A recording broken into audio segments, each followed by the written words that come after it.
Bonjour à toutes et tous. Écoutez, je suis ravi de vous retrouver.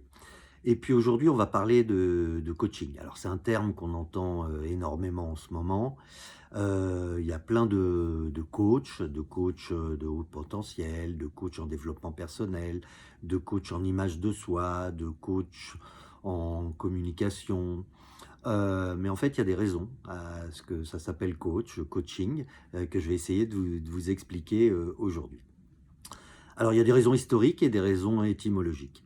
Alors, le coaching, en fait, le mot coach, ça vient d'un village hongrois au milieu du XVe siècle qui s'appelait Kocs, K-O-C-S, où en fait, les maréchaux ferrants fabriquaient des diligences qui étaient beaucoup plus rapides, beaucoup plus solides et qui permettaient d'atteindre un objectif beaucoup plus sûr et de façon rapide.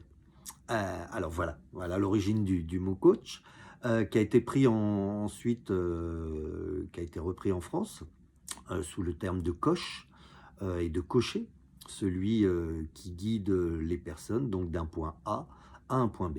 Et puis les Anglais ensuite l'ont anglicisé, et d'ailleurs, en Angleterre, les bus s'appellent des coaches. Alors voilà pour, les explications de pourquoi on parle de coaching. Alors c'est un terme qui est utilisé beaucoup dans le sport, coach, on dit d'ailleurs les joueurs appellent leur entraîneur, coach, mais on préfère parler de préparateur mental plutôt que coach mental, pour différencier justement entre tous les différentes formes de coaching et puis, pour parler de préparation mentale au même titre que la préparation, physique, la préparation tactique, la préparation, technologique. Donc voilà, j'espère vous avoir éclairé, sur ce point d'histoire, mais important pour préciser, ce qu'est le coaching.